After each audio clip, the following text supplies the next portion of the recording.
Anga maunizo miaruku awero tirame Fumbe Ujenana Gobulinya wenye mekaza ino ye mnyegore Fumbe Usombana Ufinya wena nyega jao nijo nijibakili sago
Sanara, Sajani Polo, Wangaro Jani, Vatejo, Banana.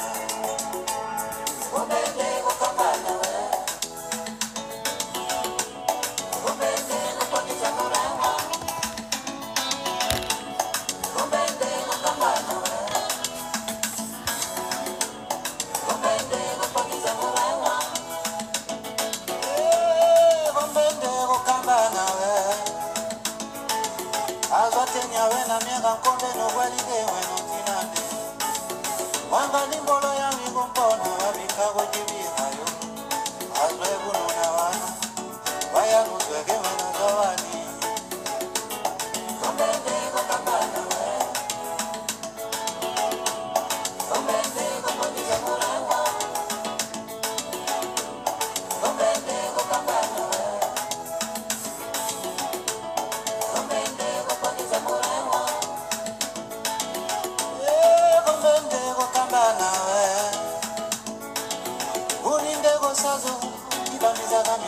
So Anga Nicolo, Inchomego, Gombo, Penginawe, Wera Macala, Veli Macali, Pumagore,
Alors, bonjour, j'espère que vous allez bien. Donc, je fais ce live en prévision donc, des élections législatives à venir au Gabon pour vous lire le règlement qui garantit le fonctionnement de l'Assemblée nationale gabonaise. Donc, c'est un document que vous trouvez donc sur le site du journal officiel gabonais. Donc le lien, c'est journal-du-6 officiel.ga. C'est quoi ça? Il y a quelqu'un qui a contesté le live sur TikTok. Et, contestation. Ok. Donc, il y a quelqu'un qui a contesté le live sur TikTok. Mais bon. Le live est restreint pendant 10 minutes, c'est indiqué. Mais bon, je ne comprends pas l'intérêt de contester ce live. On va quand même le faire comme ça, malgré les oppositions des uns et des autres. Voilà. Donc, je disais que c'était en prévision donc, des élections législatives au Gabon que j'ai décidé donc de porter oralement le contenu donc, du règlement garantissant le fonctionnement de l'Assemblée nationale gabonaise. C'est un document que vous trouvez sur le site du journal officiel gabonais. Donc le lien, c'est journal-du-6 officiel.ga. Donc c'est un document écrit qui est publié, qui est rendu public. Donc tout le monde peut avoir accès à ce document-là, mais moi de manière unilatérale dans le cadre des activités donc, de l'association que je porte, acteur politique indépendant. Donc voilà, nous avons décidé de le rendre public oralement, tout simplement. Donc cette lecture de ce document est essentielle pour plusieurs raisons. Certes, c'est un document technique, mais c'est le guide qui permet donc à tout citoyen de mieux comprendre le processus démocratique. Donc, il te permettra de comprendre les missions et les responsabilités exactes du député. Le rôle que celui-ci joue dans le processus législatif de la proposition de la loi au vote. Et la manière dont ils sont censés, donc ici, à savoir les députés, ils sont censés représenter tes intérêts en tant qu'électeur. Donc, c'est important de rappeler de manière orale le contenu de ce document-là. Donc, il te montre comment les députés se réunissent en séance plénière, leur temps de parole, la manière dont les débats sont conduits, et puis le processus de vote même. Donc, ce règlement te permettra aussi de comprendre et de mieux analyser les débats politiques qui auront lieu à l'Assemblée nationale et à identifier donc les positions des différents partis et à juger l'efficacité du travail des députés.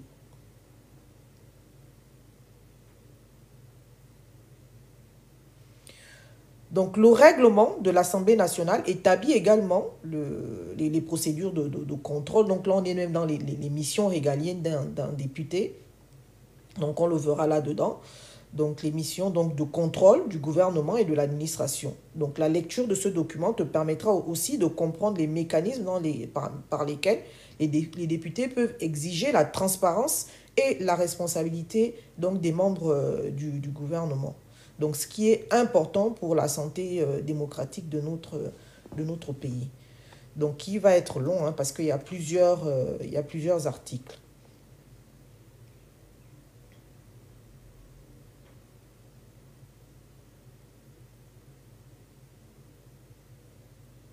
Donc, c'est la résolution donc, numéro 2 de la session ordinaire de 2023 du 9 septembre, du 9 novembre 2023, portant règlement de l'Assemblée nationale de la transition, que je veux lire. Donc, c'est ce document qui me semble qui est encore applicable.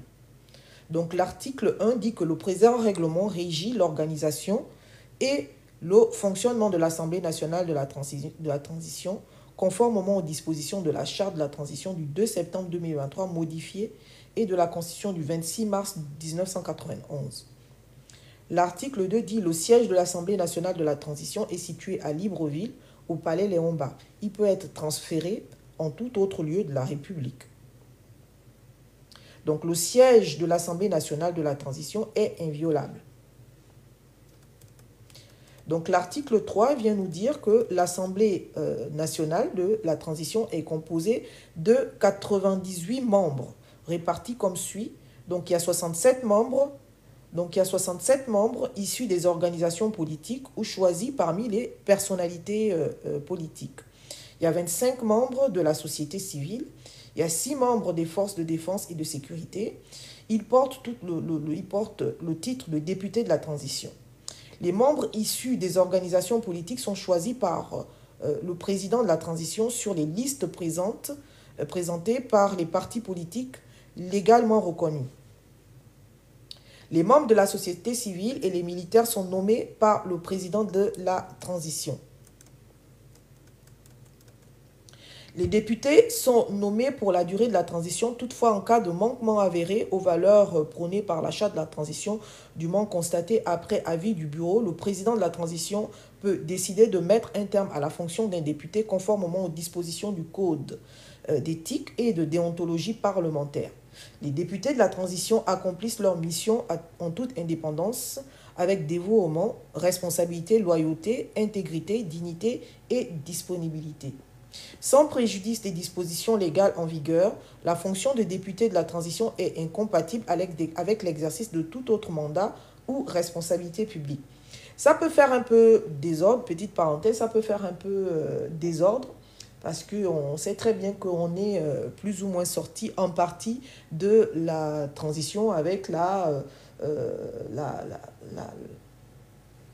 promulgation de la Constitution de la 5e République. J'ai fait des recherches pour trouver un document qui ne fait pas référence à la période transitoire, mais j'en ai pas trouvé. Donc ça fait un peu désordre parce qu'à chaque fois, on nous parle de la période de la transition. Mais c'est tout ce que j'ai trouvé comme document permettant de comprendre le fonctionnement de l'Assemblée nationale. Donc je poursuis. Article 5.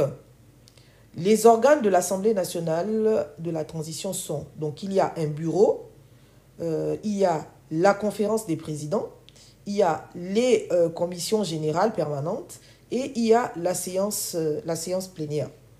Ensuite, on a l'article 6 qui vient dire que le bureau de l'Assemblée nationale de la transition comprend, donc il y a un président, il y a 5 vice-présidents, il y a 2 questeurs, et il y a 5 secrétaires de bureau. L'article 7 vient dire que les membres du bureau de l'Assemblée nationale de la transition sont nommés pour la durée de la transition. Ensuite, il y a l'article 8 qui vient dire qu'en cas de vacance de poste, il est procédé au remplacement dans les mêmes conditions que celles de leur nomination. Article 9. Le bureau est l'organe directeur de l'Assemblée nationale. Il a tout pouvoir pour diriger les débats, assurer la supervision des commissions et organiser le fonctionnement des services dans les conditions déterminées par le présent règlement. Il se prononce sur la recevabilité et l'opportunité des propositions de loi, des questions écrites et orales. Sur une question bien précise ou pour un suivi permanent, le bureau peut déléguer une partie de ses attributions à une commission spécialisée créée à cet effet et qui lui rencontre régulièrement.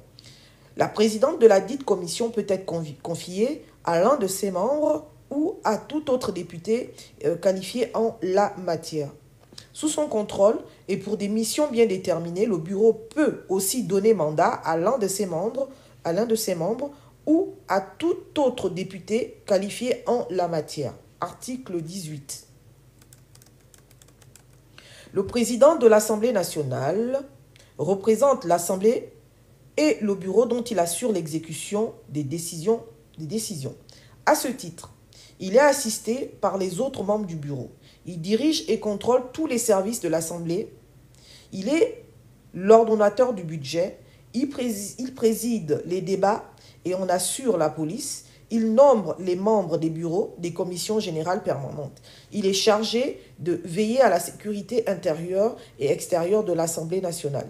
Il dispose à cet effet des éléments de la force publique, du maintien de l'ordre placé sous son autorité. Voilà, on poursuit.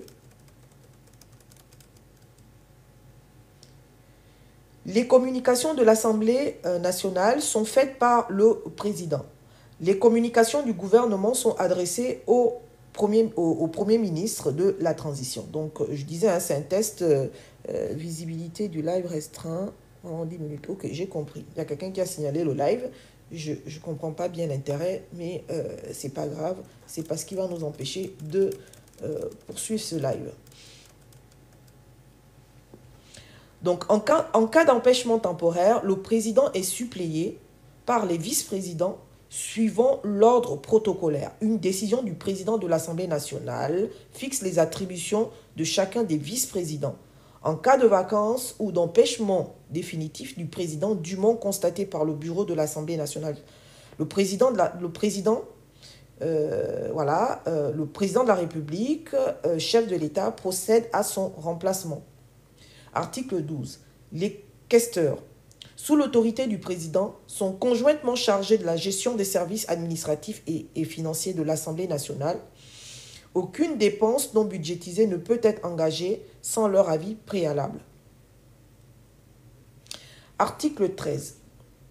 Les secrétaires de bureau assurent et veillent à la rédaction des procès-verbaux de réunion du bureau, de la conférence des présidents et de la séance plénière. Ils en sont responsables. Ils surveillent également les opérations de vote et procèdent au dépouillement des scrutins. Après chaque séance plénière ayant abouti à l'adoption d'une loi, le secrétaire de service préside un comité dit de toilettage du test, en réunissant les rapporteurs de la commission compétente et le secrétaire général de l'Assemblée nationale. Article 14. La conférence des présidents comprend le président de l'Assemblée nationale, les vice-présidents, les présidents et vice-présidents des commissions générales permanentes, les questeurs et les secrétaires de bureau de l'Assemblée nationale qui prennent part à la réunion de la conférence des présidents avec voix consultative. Article 15. La réunion de la conférence des présidents est convoquée par le président de l'Assemblée nationale au début de chaque session et chaque fois qu'il estime nécessaire en vue de fixer l'ordre du jour des travaux de l'Assemblée nationale. Cet ordre du jour comporte 2 points, donc je poursuis. L'examen des projets de loi, des propositions de loi, des propositions de résolution et des ordonnances, les questions écrites et orales, les questions d'actualité, les interpellations des membres du gouvernement, les questions relatives au bon déroulement du travail parlementaire, les divers. En cas de vote au sein de la conférence des présidents, les décisions sont acquises à la majorité absolue. Le gouvernement est tenu informé du jour et de l'heure de la réunion de la conférence des présidents. Il doit y envoyer le ministre chargé des relations avec le Parlement ou son intérimaire. Au début de la réunion de la conférence des présidents, le président informe l'Assemblée de l'ordre du jour retenu. Cet ordre du jour peut être amendé. Article 16.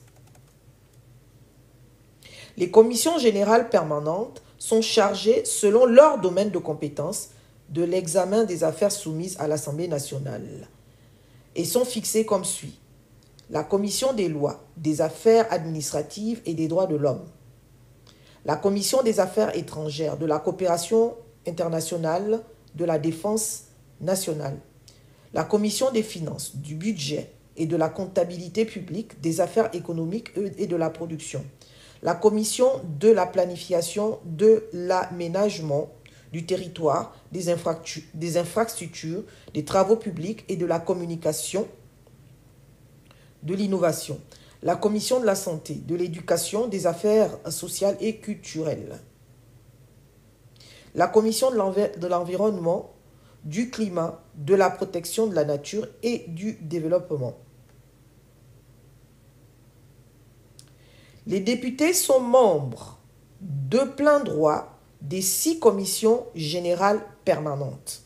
Donc vous avez compris, il y a 6 commissions qui composent l'Assemblée nationale. Et pour ces 6 commissions, tous les députés élus doivent composer ces 6 ces commissions. Article 17, je reprends. Les députés sont membres de plein droit des 6 commissions générales permanentes. Le président de l'Assemblée nationale convoque une séance plénière à huis clos à l'effet de désigner pour la durée, donc, voilà, pour la durée, les membres de leur bureau respectif. Alors, je poursuis. Les bureaux des commissions sont composés comme suit. Il y a un président, un vice-président, un deuxième vice-président, un premier rapporteur, un deuxième rapporteur et un troisième rapporteur. En cas de vacance de poste ou de carence d'un membre du bureau dûment constaté par le bureau de l'Assemblée nationale, il est pourvu à son remplacement sur décision du bureau de l'Assemblée nationale qui en informe la conférence des présidents. Article 19. Dans le cadre de leur mission et en vue d'améliorer les lois existantes, chaque commission générale permanente procède à l'identification des lois existantes, à leur examen, à leur mise à jour, ainsi qu'à l'initiation des propositions de loi dont l'objet final est l'amélioration constante du dispositif législatif national. Article 20. La commission générale permanente peut décider de la constitution des commissions spéciales pour toute question dont elle serait saisie et pour un temps déterminé. Dans ce cas, elle statue sur le nombre de leurs membres et sur la composition de leur bureau. Pour l'examen des questions relevant des différentes commissions, le bureau de l'Assemblée nationale, après concertation avec les présidents des commissions intéressées, peut désigner temporairement certains de leurs membres pour créer une commission de coordination. Cette désignation peut aussi intervenir à l'initiative des présidents des commissions concernées. Article 22.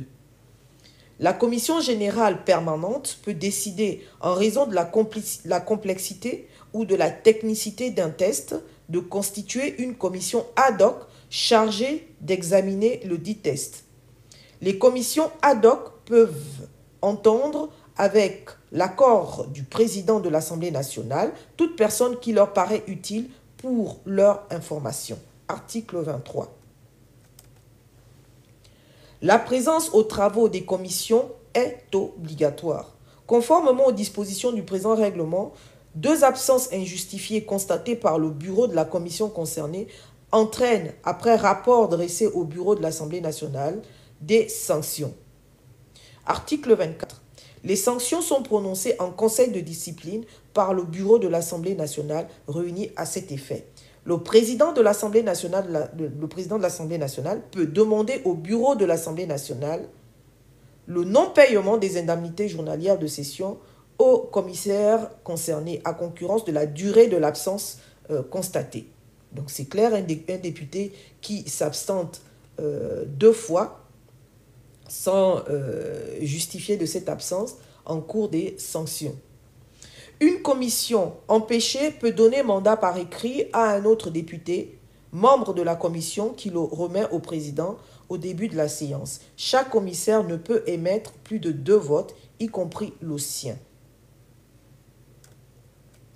Un membre régulièrement remplacé est considéré comme excusé et présent.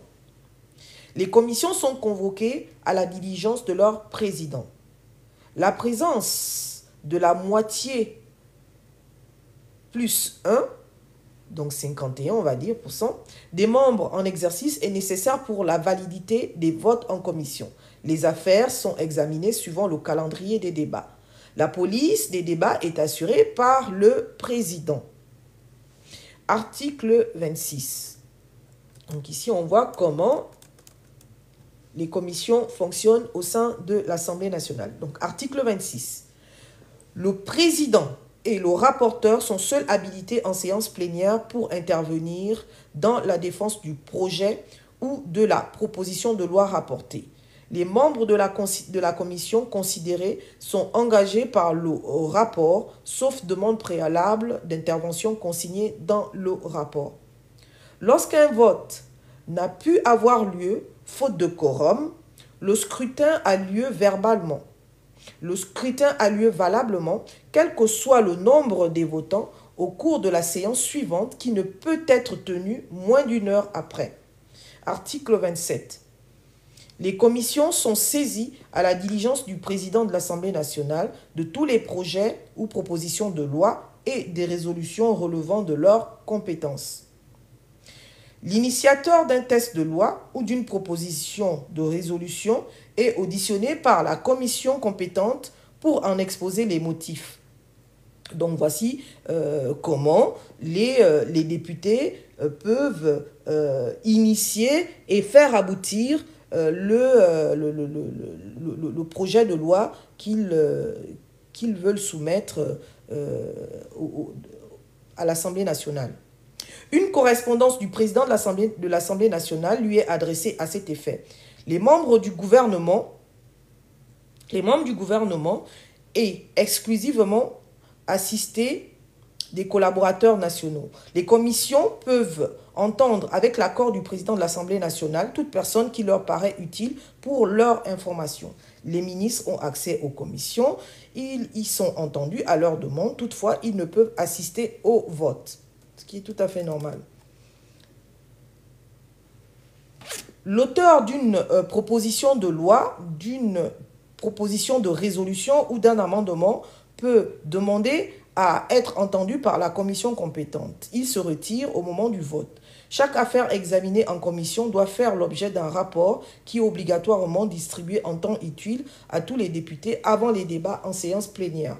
Sur proposition de leur président et avec l'accord du président de l'Assemblée nationale, les commissions peuvent solliciter l'expertise de quiconque justifie d'un intérêt particulier à l'élaboration des textes législatifs. Les commissions peuvent, sur commission du président de l'Assemblée nationale, valablement siéger en dehors des sessions. Article 29. L'Assemblée nationale se réunit en séance plénière aux jours et heures déterminés par la conférence des présidents. La présence des députés aux séances de l'Assemblée nationale est obligatoire. Elle est constatée au début de la séance par un appel nominal et à la fin par l'émargement de chaque membre de l'Assemblée nationale. En présence d'un secrétaire de bureau. L'Assemblée ne peut valablement délibérer qu'à la majorité absolue de ses membres. Article 30. Les députés qui désirent prendre la parole doivent s'inscrire auprès du président qui détermine l'ordre d'intervention. Un député ne peut parler qu'après avoir demandé la parole au président et après l'avoir obtenue. Le président peut autoriser des explications de vote. L'orateur parle à la tribune s'il le juge utile. Le président peut l'inviter à intervenir de sa place. Le temps de parole de chaque intervenant est déterminé lors de la réunion de la conférence des présidents. Ce temps est reparti équitablement entre tous les intervenants. La police des débats est exercée par le président de l'Assemblée nationale. Article 22. L'Assemblée nationale se réunit de plein droit au cours de 2 sessions ordinaires par an.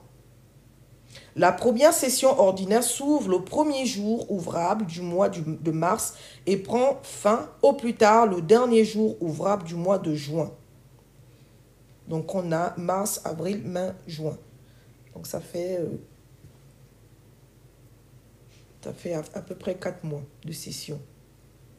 Donc la session ordinaire, la seconde session ordinaire s'ouvre le premier jour ouvrable du mois de septembre et prend fin au plus tard le dernier jour du mois de décembre. Donc on a 4 mois également aussi.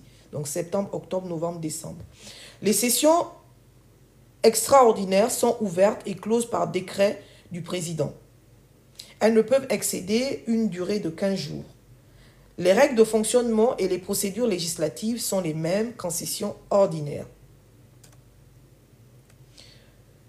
Article 35. L'Assemblée nationale jouit de l'autonomie administrative et financière conformément aux dispositions de la Constitution. Une loi en précise les modalités d'application. Article 36. L'Assemblée nationale met en place une commission consultative présidée par le président de l'Assemblée et assister des questeurs, conformément aux dispositions de la loi du 6 janvier 2001 relative à l'autonomie administrative et financière de l'Assemblée nationale et du Sénat modifiée. La composition et les compétences de la dite commission sont fixées par les dispositions de la loi susvisée.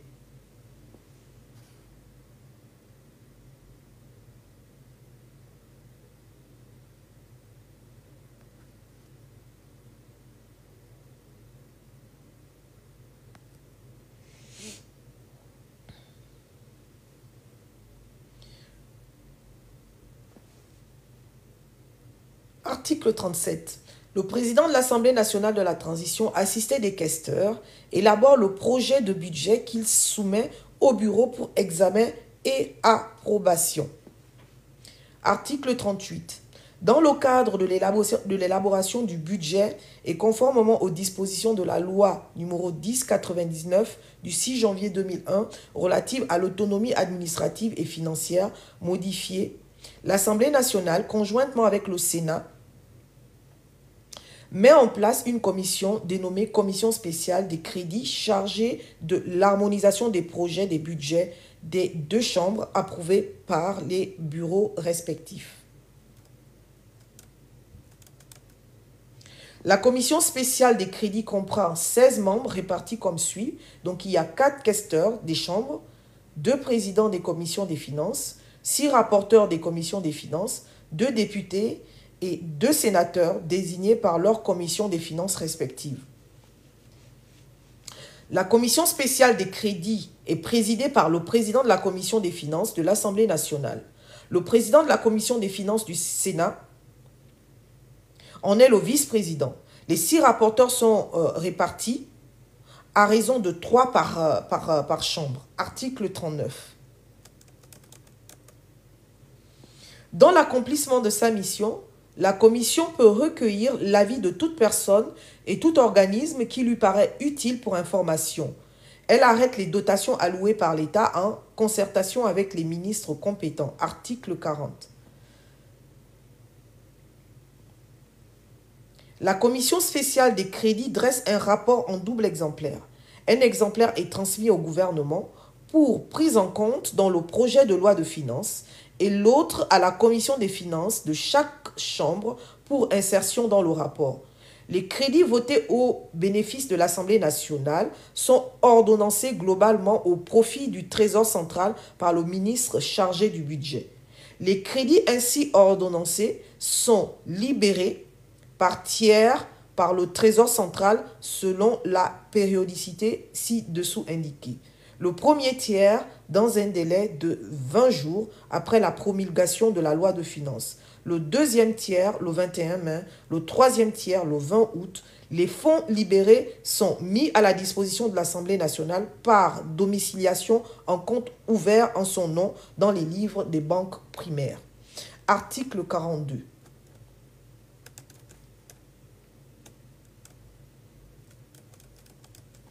Les séances plénières de l'Assemblée nationale sont publiques. Elles sont couvertes et retransmises par voie de presse. Le public, admis dans les tribunes, se tient assis, découvert et en silence. L'Assemblée nationale peut siéger à huis clos à la demande soit du président de la République, soit du Premier ministre, soit du président de l'Assemblée nationale, ou d'un cinquième de ses membres. Lors des débats à huis clos, elle décide à la majorité relative si ces débats doivent être ultérieurement publiés. Article 43. Lorsque le motif qui a donné lieu au huis clos disparaît, le président consulte l'Assemblée sur la reprise de la séance publique. Article 44. Les députés qui ne peuvent assister aux travaux doivent préalablement motiver leur absence par lettre adressée au président. Seul le président de séance porte à la connaissance de l'Assemblée les excuses qui lui ont été adressées par les députés après avoir déclaré la séance ouverte. Le président ouvre la séance, fait observer le règlement, dirige les débats et maintient l'ordre. Il participe au vote. Sauf les cas nécessaires, par le maintien de l'ordre, une séance ne peut être suspendue qu'après consultation de l'Assemblée. Article 46. La parole est donnée à tout député qui la demande pour une observation sur le procès-verbal ou tout autre document soumis à l'Assemblée. Si le procès-verbal donne lieu à contestation, l'Assemblée est suspendue pour permettre au bureau d'en examiner les propositions de modification. À la reprise de l'Assemblée, le président fait connaître la décision du bureau et il est procédé pour l'adoption à un vote sans débat et par un scrutin public. En cas de rejet du procès-verbal, la discussion est inscrite en tête de l'ordre du jour de la séance suivante. Article 47. Toute attaque personnelle, toute manifestation ou interruption troublant l'ordre ainsi que les interpellations de collègues à collègues sont strictement interdites. Article 48. La parole est accordée sur le champ à tout député qui la demande pour un rappel au règlement. Les demandes de parole touchant à l'ordre du jour, les demandes de priorité ou de rappel au règlement ont toujours la préférence sur la question principale. Elles en suspendent la discussion. Elles ne peuvent se produire tant que l'orateur n'a pas achevé son discours. Toutefois, la parole est retirée à l'orateur ainsi autorisé qu'il l'utilise à une autre fin. Elle est accordée, mais seulement en fin de séance, aux députés qui la demandent pour un fait personnel. Article 49.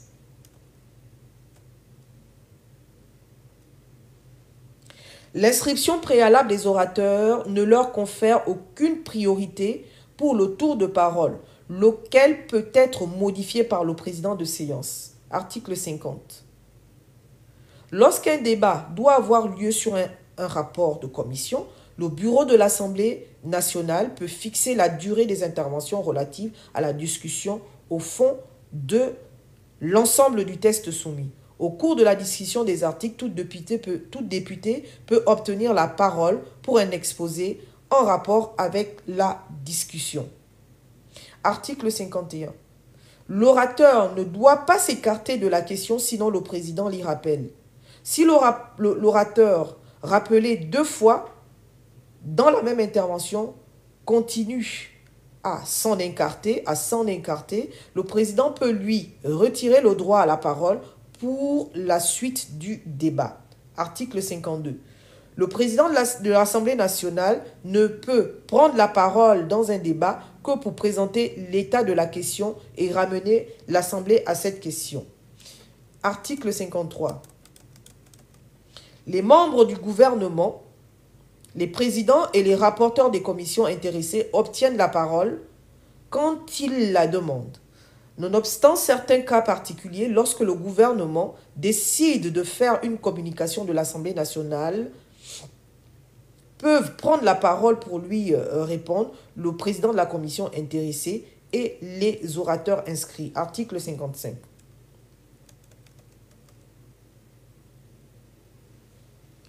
L'Assemblée nationale vote sur les questions qui lui sont soumises, soit à main levée, soit par assis et debout, soit au scrutin, à bulletin secret, soit par vote électronique. Le droit de vote des députés est personnel.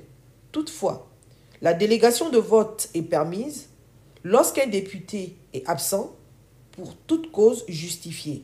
La délégation de vote est toujours personnelle, rédigée au nom d'un seul député nommément désigné et ne peut être transférée à un autre bénéficiaire. Elle doit être notifiée au président avant l'ouverture du scrutin auquel elle s'applique. Le vote par délégation peut s'exercer dans le cas du scrutin à bulletin secret, par appel nominal à la tribune ou par vote électronique. Lorsque la durée de la délégation n'est pas précisée, elle expire de plein droit à l'issue d'un délai de 5 jours francs à compter de la date de sa réception. Article 57. Les délibérations sont prises à la majorité absolue des suffrages exprimés. Article 58. Lorsque le bureau est en désaccord sur le nombre de suffrages exprimés, l'épreuve est renouvelée. Nul ne peut obtenir la parole entre les différentes épreuves de vote. Donc ça, c'est l'article 59. Article 60. Il est procédé de droit au scrutin à bulletin secret à la demande du gouvernement ou du président de l'Assemblée. Il est également procédé au scrutin à bulletin secret lorsque la demande écrite est faite par 15 députés au moins dont la présence est constatée par le nom et la signature. Les députés signataires doivent être présents. Après l'ouverture du scrutin, il ne peut y être ajouté aucune signature. Le scrutin à bulletin secret est obligatoire sur les projets ou propositions de loi établissant ou modifiant les impôts ou contributions publiques et pour les désignations personnelles lorsque la Constitution exige une majorité qualifiée ou lorsque la responsabilité du gouvernement est engagée. Article 61. Il est procédé au scrutin à bulletin secret dans les conditions suivantes. Chaque député dépose dans l'urne qui lui est présentée un bulletin de vote vert. S'il est pour l'adoption, bleu s'il est contre, jaune s'il s'abstient. Lorsque les votes sont recueillis, le président prononce la clôture du scrutin. Les urnes sont immédiatement apportées à la tribune. Les secrétaires font le dépouillement du scrutin et le président en proclame le résultat. Il appartient au président, après consultation des secrétaires, de décider s'il y a lieu à pointage. Article 62. Il est procédé au vote électronique dans les conditions suivantes. Le président de l'Assemblée nationale ouvre le vote à l'aide d'une télécommande. Il ordonne le vote et les députés utilisent les boîtes de vote situées sur les pupitres en appuyant sur le bouton correspondant pour adopter, le plus, pour rejeter, c'est le moins, et pour s'abstenir, c'est le 0. Le président arrête le vote en appuyant sur le bouton stop et le résultat apparaît automatiquement sur l'écran de contrôle. En cas de défaillance de l'appareillage électronique, le président de l'Assemblée nationale propose un autre mode de vote public. Article 63. Sauf disposition contraire de la Constitution ou du président ou du présent règlement, les votes de l'Assemblée nationale sont émis à la majorité absolue des suffrages exprimés. Le résultat des délibérations de l'Assemblée est proclamé par le président en ces termes. L'Assemblée nationale a adopté, l'Assemblée nationale n'a pas adopté. Lorsque l'Assemblée nationale procède par scrutin à des nominations personnelles en assemblée plénière, la majorité absolue des suffrages exprimés est requise au premier tour du scrutin. En cas d'égalité des suffrages, au second tour, le plus âgé est nommé. Aucune rectification des votes n'est admise après la clôture du scrutin. Article 64.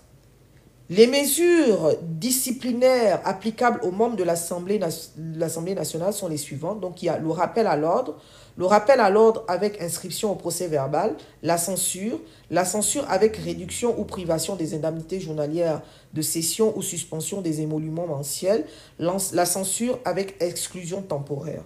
Donc, voilà les sanctions qu'encourent les députés. Article 65. Le président de séance seul rappelle à l'ordre tout député qui cause un trouble quelconque dans l'Assemblée par des interruptions, ses attaques personnelles ou de toute autre manière. Tout député qui, n'étant pas autorisé à parler, s'est fait rappeler à l'ordre, n'obtient la parole pour se justifier qu'à la fin de la séance, à moins que le président n'en décide autrement. Est rappelé à l'ordre avec inscription au procès verbal tout député qui, dans la même séance, aura encouru un premier rappel à l'ordre. Article 66. La censure est prononcée par le président de séance contre tout député qui, après rappel à l'ordre avec inscription au procès verbal, n'a pas déféré aux injonctions du président, a provoqué une scène tumultueuse excessive, a adressé à un ou plusieurs de ses collègues des provocations, menaces ou injures. Se présente en salle dans une tenue autre que la tenue de ville ou arborant un chapeau. Article 76. La censure avec réduction ou privation des indemnités journalières de session est prononcée par le bureau de l'Assemblée nationale lorsque le député, sauf cas de maladie, ne prend pas part aux travaux de l'Assemblée. Donc faites attention aux députés absentéistes. La censure avec exclusion temporaire de l'Assemblée nationale est prononcée par le bureau de l'Assemblée contre tout député qui a résisté à la censure simple ou qui a subi 2 fois cette sanction, a fait appel à la violence en séance publique, s'est rendu coupable d'outrage envers l'Assemblée ou envers son président, s'est rendu coupable d'injures, provocations ou menaces envers le président de la République, le Premier ministre ou les membres du gouvernement, s'est rendu coupable des faits prévus au présent règlement.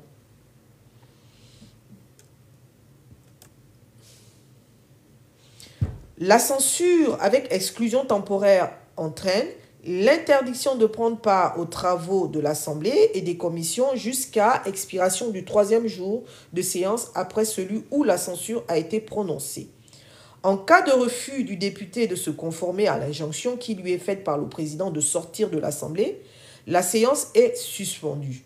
Dans ce cas, et aussi dans le cas où la censure avec exclusion temporaire est appliquée pour la 2e fois à un député, l'exclusion s'étend à 10 jours de séance. Pendant cette période, le président peut demander au bureau le non-paiement des indemnités journalières de session à concurrence de la durée d'exclusion. Article 69. La censure simple et la censure avec exclusion temporaire sont prononcées par le bureau de l'Assemblée nationale par un scrutin à bulletin secret sans débat sur proposition du président des séances. Le député contre qui l'une ou l'autre de ces peines disciplinaires est demandée a toujours le droit d'être entendu ou de faire entendre en son nom un de ses collègues. Article 70. Si un fait délictueux est commis par un député dans l'enceinte du palais,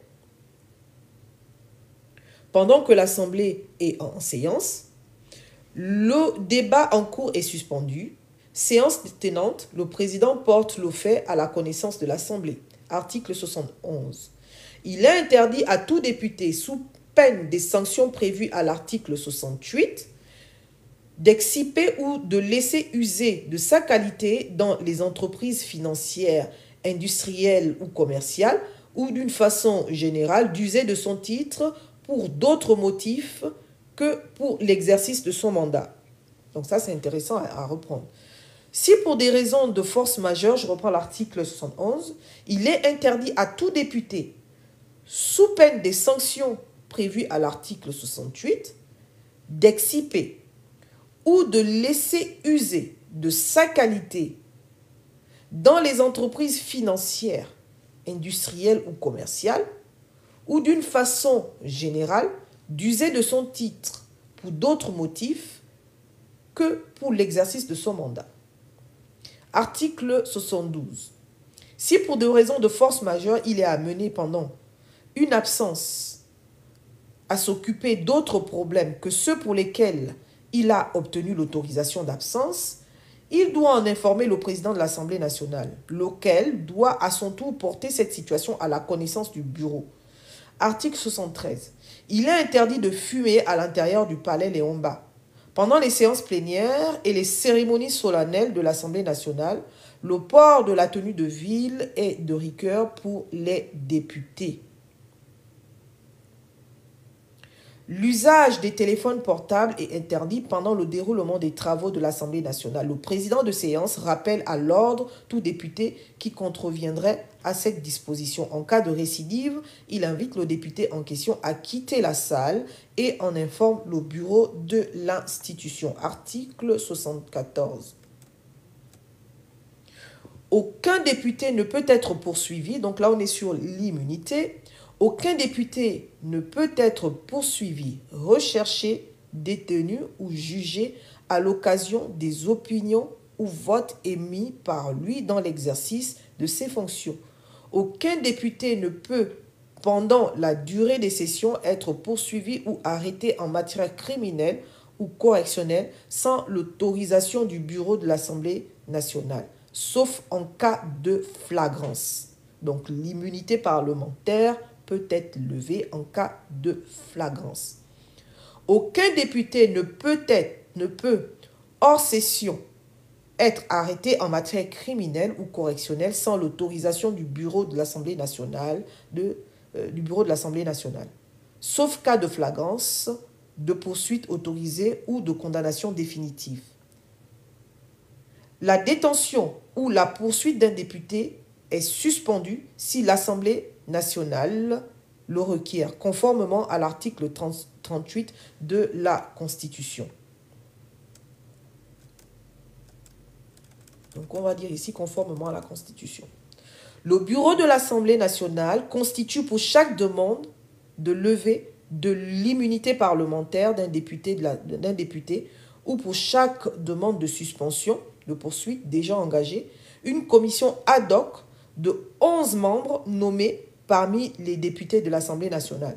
La commission doit entendre le député mis en cause, lequel peut se faire assister d'un conseil.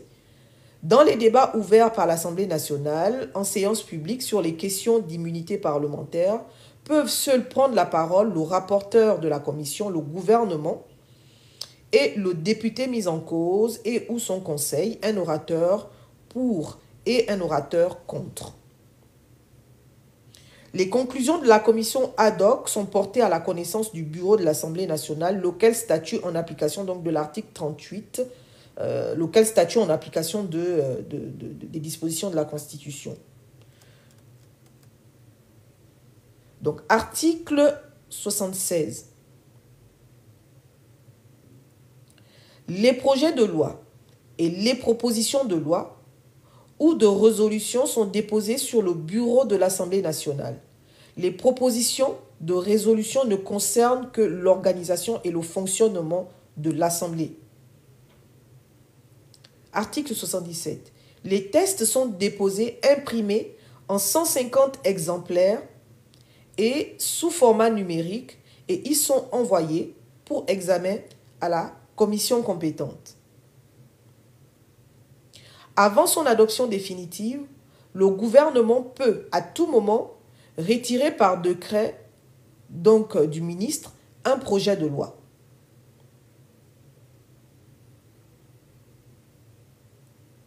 Donc le projet de loi émane du gouvernement et la proposition de loi émane de l'Assemblée nationale. Article 79, donc c'était une petite parenthèse. L'auteur ou le premier signataire d'une proposition de loi ou de résolution peut toujours la retirer, même quand la discussion est ouverte. Si un autre député la reprend, la discussion continue. Article 80. Les propositions de loi ou de résolution déposées par les députés et rejetées par l'Assemblée nationale ne peuvent être reprises avant un délai de 3 mois. Article 81. Les propositions de loi sont irrecevables par le bureau de l'Assemblée nationale lorsque leur adoption aurait pour conséquence soit une diminution des recettes publiques, soit la création ou l'aggravation d'une charge sans dégagement de recettes correspondant.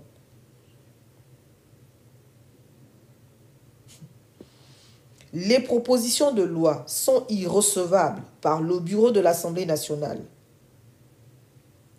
lorsque leur adoption aurait pour conséquence soit une diminution des recettes publiques, soit la création ou l'aggravation d'une charge. Donc, il faut faire attention quand quand un député propose les lois, est-ce que ce projet de loi-là va graver le budget, les charges publiques, ou est-ce que cette proposition de loi va réduire considérablement les recettes publiques? Donc cette disposition-là est assez intéressante parce que, donc c'est une parenthèse que j'ouvre, hein. Donc il faut faire attention aux propositions, aux projets de société des candidats sur ce point-là.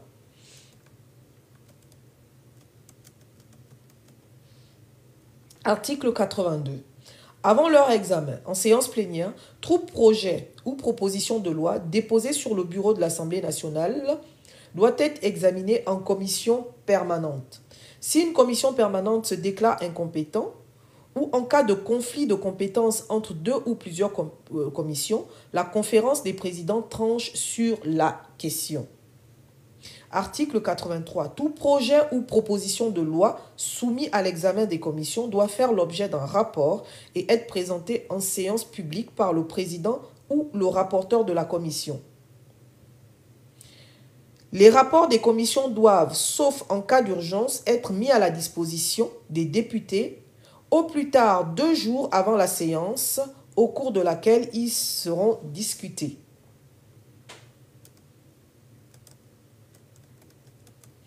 Le bureau de l'Assemblée nationale peut décider de la publication d'un rapport au journal des débats. Dans les rapports établis sur les projets ou propositions de loi, les commissions concluent à l'adoption avec ou sans amendement ou au rejet. L'irrecevabilité des amendements, notamment en application de l'article donc en application donc de la Constitution, on va dire, est appréciée par le bureau de la commission. L'auteur d'une proposition de loi ou d'un amendement peut demander au président de la commission d'être entendu. Lors des séances consacrées à l'examen du texte, il n'assiste pas au vote. Lorsqu'un projet ou une proposition de loi porte sur des domaines de la santé et de l'environnement, le rapport doit comporter en annexe les éléments d'information détaillés sur les incidences qu'il est susceptible d'avoir, notamment sur les populations et la protection de la nature. Article 84. Le droit d'amendement est le droit de proposer des modifications sur un projet de loi, une proposition de loi ou de résolution. Article 85. Les députés peuvent déposer des amendements ou textes soumis à examen. Article 86. Le débat législatif au sein des commissions s'organise autour des amendements. Ces amendements sont déposés au bureau de la commission qui se prononce sur leur recevabilité.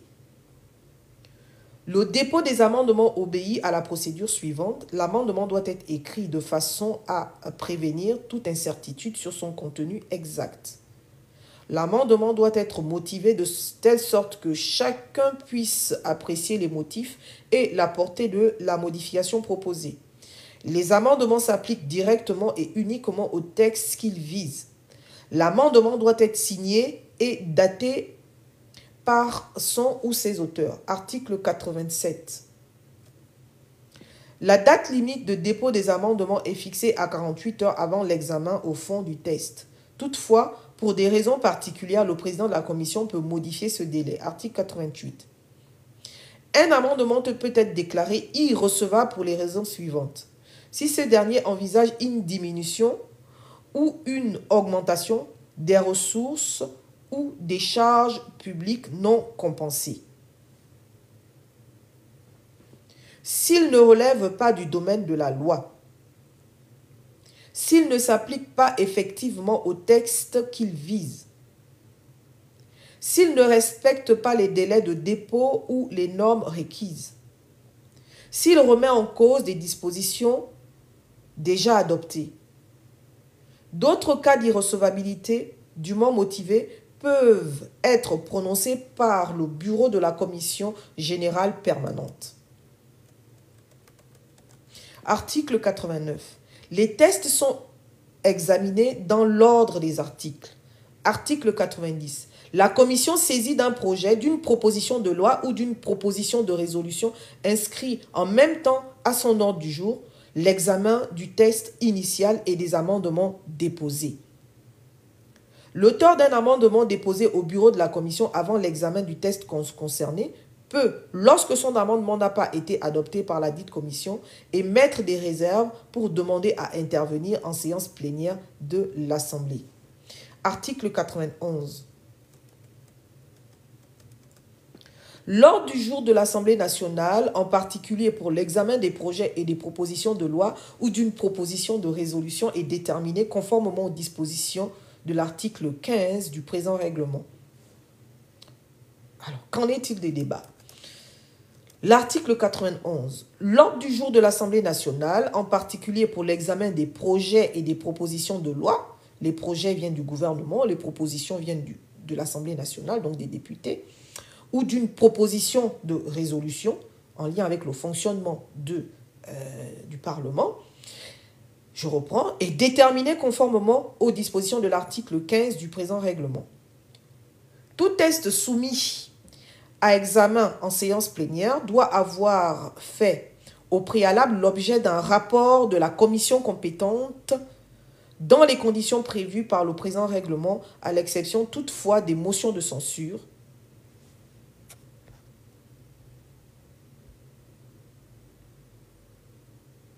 Un instant, s'il vous plaît.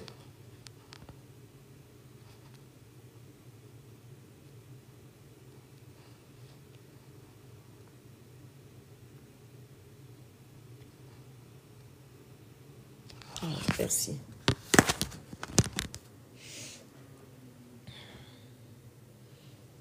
Alors, je reprends.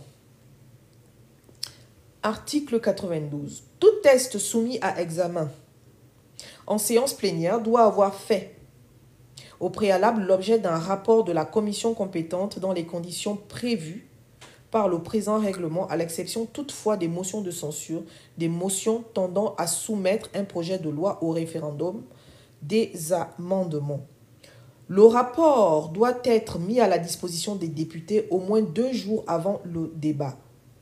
Il en est de même pour tout exposé des motifs émanant d'un membre du gouvernement, pour toute communication écrite ou pour toute audition d'une institution ou d'une personnalité lorsque celle-ci est appelée en consultation. Article 93. Pour les projets et les propositions de loi, les débats en séance plénière comportent la présentation du rapport de la commission compétente, l'intervention éventuelle du gouvernement, du député, l'intervention des orateurs inscrits auprès du président de l'Assemblée nationale, la sanction du texte. En fonction de ces indications, le président de l'Assemblée nationale détermine l'ordre des interventions ainsi qu'éventuellement la durée des débats. L'auteur d'une proposition de loi peut demander à intervenir en premier. Après la clôture des débats, il ne peut être présenté et mis aux voix qu'une seule motion tendant au renvoi à la commission saisie de l'ensemble du texte en discussion. L'adoption de cette motion entraîne la suspension du débat jusqu'à la présentation par la commission d'un nouveau rapport. La motion est débattue dans les mêmes conditions que le texte.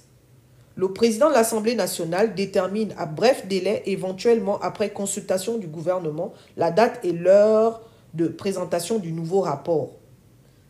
En cas de rejet de la motion, ou si ce rapport n'est pas présenté, la discussion sur les articles s'engage. Article 94. Donc là, on est vraiment dans la cuisine d'un texte de loi. Le projet de loi de finances est déposé par le gouvernement à l'Assemblée nationale, 15 jours au plus tard après l'ouverture de la seconde session ordinaire. Si l'Assemblée nationale ne s'est pas prononcée en première lecture dans un délai de 45 jours après le dépôt du projet de loi de finances, le gouvernement saisit le Sénat qui doit statuer dans un délai de 25 jours. Il est ensuite procédé à son examen dans les conditions prévues par la Constitution.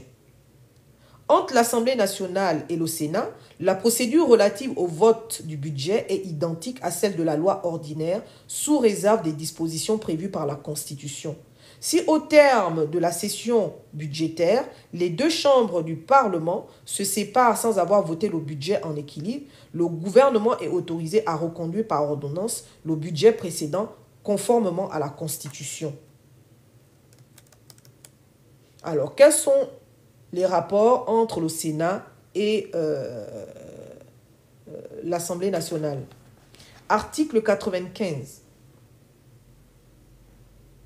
Les projets de loi peuvent être déposés par le gouvernement de la transition, soit sur le bureau de l'Assemblée nationale, soit sur le bureau du Sénat. Les projets de loi de finances et de révision constitutionnelle sont déposés en premier lieu à l'Assemblée nationale. Les projets de loi afférents aux collectivités locales sont déposés en premier lieu au Sénat. En application donc des dispositions de la Constitution, tout projet ou proposition de loi est examiné successivement par les deux chambres du Parlement en vue de l'adoption d'un texte identique. La chambre saisie d'un texte voté par l'autre chambre délibère sur le texte qui lui a été transmis. Article 97. Au cours des deuxièmes lectures par l'Assemblée nationale, la discussion des articles est limitée à ceux pour lesquels les deux chambres du Parlement n'ont pu parvenir à l'adoption d'un texte identique. En conséquence, les articles votés par l'une et par l'autre assemblée en termes identiques ne peuvent faire l'objet d'amendements qui remettraient en cause, soit directement, soit par des additions incompatibles, les dispositions adoptées. Article 98. Tout projet de loi voté par l'Assemblée nationale et non devenu définitif est transmis sans délai par le Parlement de l'Assemblée nationale au gouvernement. En cas de rejet d'un projet de loi,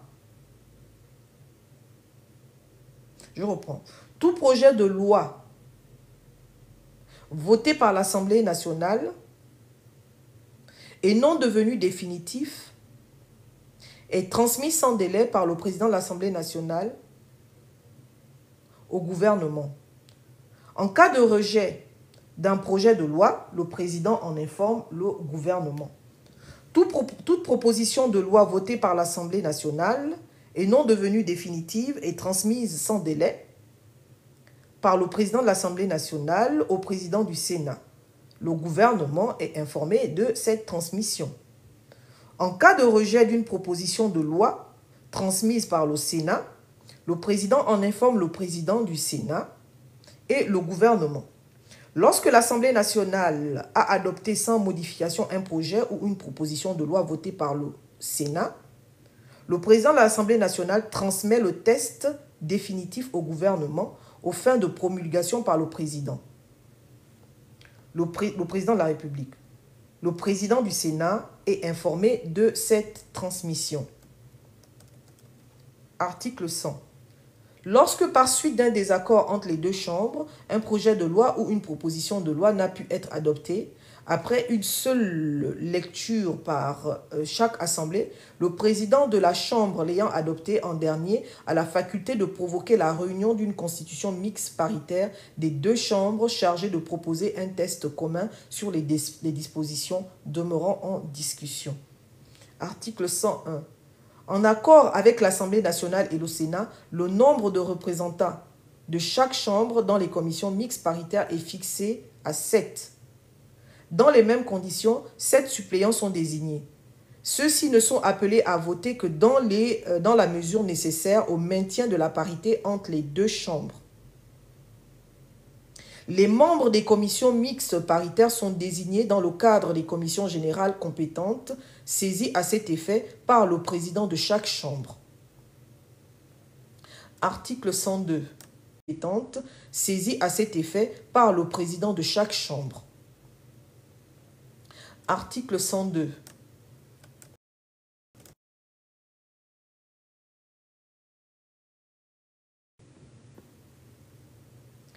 Les commissions mixtes paritaires se réunissent sur convocation du président de la commission générale compétente alternativement par affaire dans les locaux de l'Assemblée nationale et du Sénat. Le bureau de la commission mixte paritaire comprend un président qui est le président de la commission générale compétente de l'Assemblée qui abrite la réunion. Un vice-président qui est le président de la commission générale compétente de la Chambre invitée. Les deux rapporteurs des commissions générales compétentes des deux assemblées. Il ne peut être fait exception aux règles ci-dessus éditées qu'en vue d'assurer la coordination des dispositions adoptées ou de procéder à une rectification matérielle. Article 103. Les commissions mixtes paritaires examinent les textes dont elles sont saisies suivant la procédure ordinaire des commissions prévues par le règlement de l'Assemblée qui abrite la réunion. Les conclusions de leurs travaux font l'objet de rapports imprimés, distribués dans chacune des deux assemblées et communiqués officiellement par les présidents des chambres aux ministres. Article 104. Si la commission mixte paritaire élabore un texte commun, ce dernier ne devient celui du Parlement que s'il est adopté séparément par chacune des chambres. Dans ce cas, aucun amendement n'est recevable, sauf accord du gouvernement qui peut en déposer ou en accepter. Article 105. Si la commission mixte paritaire ne parvient pas à l'adoption d'un texte commun, le gouvernement saisit l'Assemblée nationale qui statue définitivement. L'Assemblée nationale procède dans ces cas à une nouvelle lecture sur le dernier texte dont elle était saisie avant la création de la commission mixte paritaire.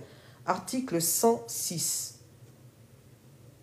Si le gouvernement n'a pas soumis le texte élaboré par la commission mixte paritaire à l'approbation du Parlement dans les 15 jours de la transmission du rapport de la dite commission, la Chambre qui, avant la réunion de la commission, était saisie en dernier lieu du texte en discussion, peut en reprendre l'examen conformément aux dispositions de la Constitution.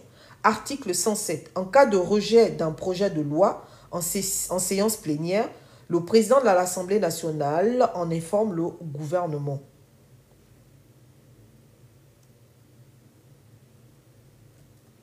Donc ça, je laisse puisque ça concerne la charte.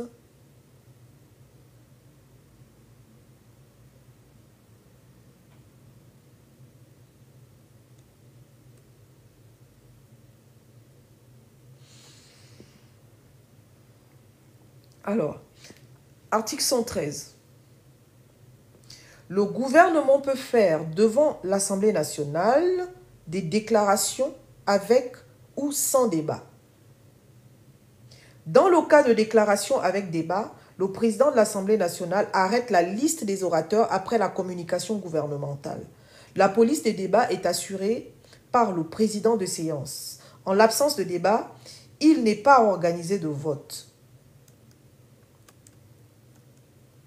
L'Assemblée nationale met en cause la responsabilité du gouvernement par le vote d'une motion de censure. Bon, tout ça, ça n'existe plus. Je pense que je vais passer tout ça. Information. Je vais aller au contrôle budgétaire.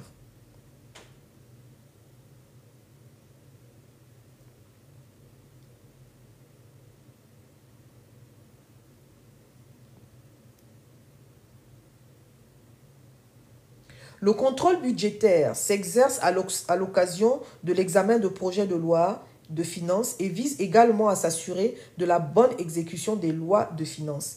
La Commission des finances, du budget, de la comptabilité publique, des affaires économiques, de la production et du développement a tout pouvoir pour entendre toute investigation et enquête relative à l'exécution de lois de finances. À cet effet, l'Assemblée nationale s'appuie en tant que besoin sur la Cour des comptes sur l'exercice du contrôle parlementaire.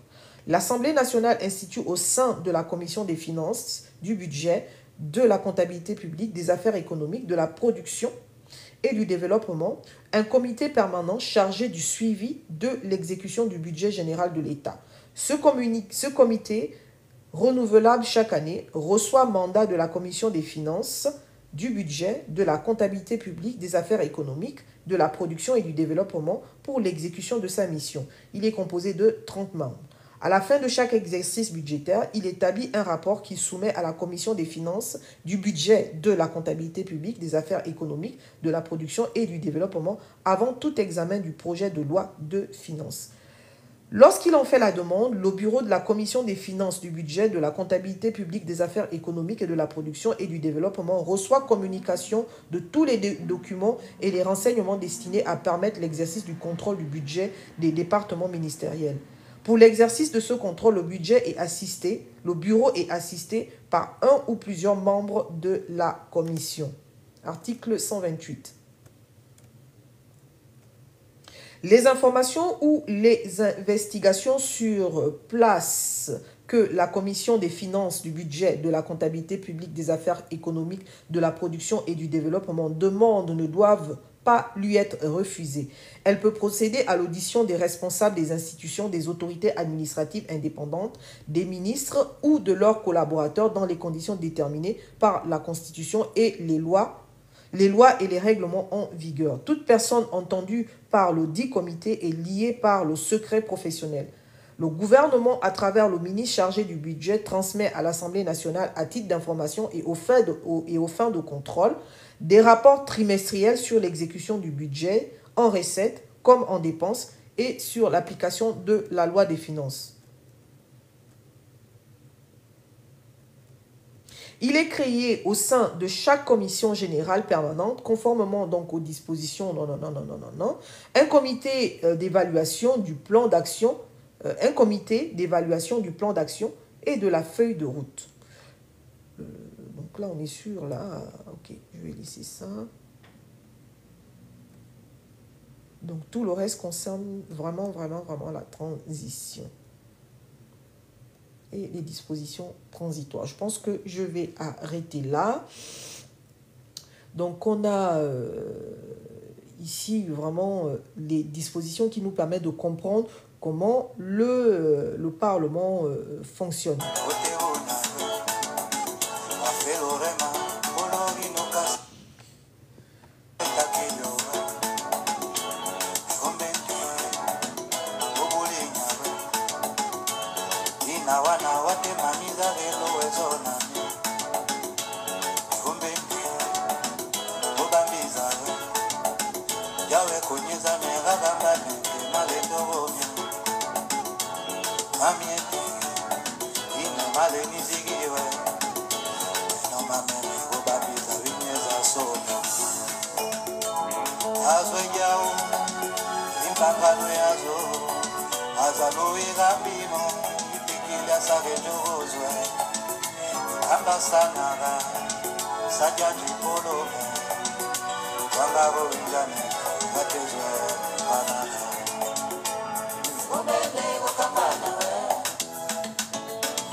yo ni mazame